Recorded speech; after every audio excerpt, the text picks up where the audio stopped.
Et c'est le retour de l'Infomédia avec Didier Siamour. Alors on remet le tri et les bottes ce matin, Didier. Et oui, Lucie, 20 ans après sa suppression par Jacques Chirac, un service militaire est remis à l'honneur sur M6 à partir de demain soir, mardi 16 février, sous la forme d'une télé-réalité baptisée Garde à vous, qui va faire vivre à une vingtaine de garçons de moins de 25 ans, de toutes conditions, ce qu'ont vécu leur père et leur grand-père. Garde à vous. Comment cette génération, qu'on dit ne plus être habituée à l'autorité, va réagir au cadre très strict d'une instruction militaire. Pas tout seul. Hey, je suis le patron, on m'appelle patron. Donc oui, c'est oui patron, oui patron. Oui monsieur, oui patron. Les chefs, ils sont pas là pour rigoler. Ça te fait rire, je te fais rire, j'ai une tête de clown. Je te fais rigoler. Ils sont malades, gros. Ils sont fait martyriser dans leur jeunesse, gros, c'est pas possible, gros. Il y a un problème, non? Vont-ils supporter le dépassement de soi que le service militaire implique? Alors, coupe de cheveux bien dégagée autour des oreilles, lit au carré, corvée de nettoyage, mais également crapahutage dans la boue. Rien n'est épargné à ces jeunes volontaires cantonnés dans un fort des Ardennes, sous le commandement d'un instructeur de l'école militaire de Saint-Cyr. Et pour en parler avec nous, Romuald de Gravelot, bonjour. Bonjour. Bienvenue sur France Info. Vous êtes producteur exécutif du programme réalisé par Studio 89, une filiale du groupe M6. Alors, c'est de la télé nostalgie? Non, c'est pas de la télé-nostalgie, c'est même pas de la télé-réalité. En réalité, c'est une expérience qui est partie d'un sondage qui est sorti l'an dernier, qui révélait que 80% des Français prenaient leur retour au service militaire. Donc, partant de ce sondage qui nous a tous interpellés, on s'est posé la question de savoir qu'est-ce que ça donnerait si aujourd'hui le service militaire revenait auprès des jeunes, quels enseignements pourrait-il en tirer ou pas. Donc voilà, on a tenté cette expérience. Vous avez dit que ce serait une manne et que ce serait populaire puisque dans les sondages, les gens réclament le retour du service militaire. Non, on s'est surtout dit qu'en fait c'était une vraie question de société aujourd'hui, qu'il y avait un vrai intérêt en tout cas à tenter cette expérience pour voir ce que les jeunes pouvaient en tirer. Alors c'est un programme anglais au départ, un format anglais qui s'appelle Leeds Army, qui avait été produit par ITV au Royaume-Uni. Quelles ont été les spécificités françaises pour adapter ce programme ? La spécificité en fait, elle est surtout liée à l'instruction militaire qui n'est donc pas la même en Angleterre et en France. Donc voilà, nous on n'est pas du tout dans la méthode anglo-saxonne n'est pas la même. En plus, leur service militaire avait été abandonné depuis encore plus longtemps que le nôtre. Donc voilà, nous l'instruction a été menée par, vous l'avez dit, un capitaine et puis un instructeur principal qui s'appelle Marius, donc qui a fait son instruction à la française.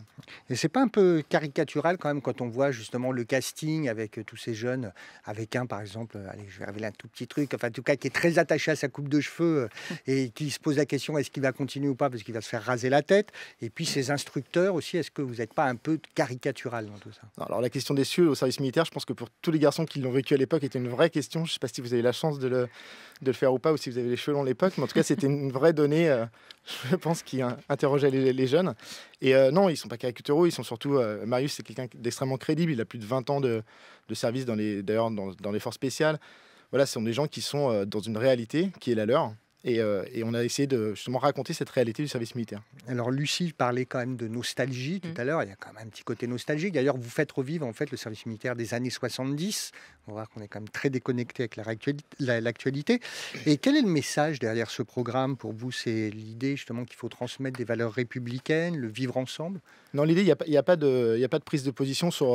voilà, le but n'est pas d'apporter notre réponse à savoir si c'est bien ou pas de remettre le service militaire. L'idée, c'est de proposer une expérience et puis chaque participant s'est fait sa propre idée d'ailleurs de savoir s'il avait retiré quelque chose ou pas. Je pense que chaque téléspectateur se fera également son opinion sur la nécessité de réintégrer le service militaire ou pas. Et comment ils ont été sélectionnés, ces jeunes hommes? En fait, la seule contrainte que nous avions, c'était d'essayer d'avoir une photographie de ce que pouvait être la jeunesse française et d'avoir une mixité et d'avoir des jeunes qui soient assez hétérogènes avec des jeunes urbains, des jeunes plutôt issus de milieux ruraux pardon, des jeunes qui sont en activité, des jeunes étudiants, etc. Voilà, comme ça pouvait l'être à l'époque du service.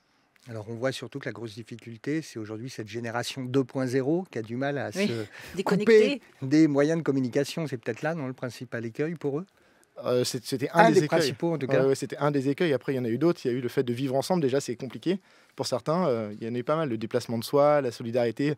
Voilà, je pense qu'il y a pas mal de phases par lesquelles ils sont passés qui sont d'ailleurs à la fois assez émouvantes, qui sont parfois drôles, justement parce que le décalage est assez intéressant à regarder. Donc voilà. Alors M6 aime bien regarder dans le rétroviseur. On se rappelle par le passé qu'il y a eu le pensionnat de Chavagne en 2004-2005, le pensionnat de Sarlat ensuite, des émissions qui avaient réuni du monde, 5 millions ou plus de 5 millions de personnes et après plus de 3,5 millions de personnes. Et puis vous aviez retenté le coup en 2013 avec retour au pensionnat à la campagne. Et là, ça avait moins bien marché. Vous n'avez pas peur un peu pour Garde à vous? Non, c'est pas je pense que le garde à vous, c'est encore autre chose. Voilà, je pense que la question du service militaire, ça fait depuis la suppression, elle revient régulièrement dans le débat public. Elle est revenue en force justement en 2015. Je pense qu'aujourd'hui, elle est encore d'actualité. Donc, je pense que ce thème-là, en tout cas, risque d'intéresser les gens, j'espère. Alors, à partir de mardi soir, demain soir, donc au garde à vous sur M6. Merci beaucoup, Romuald de Gravelot, invité média du 9-12.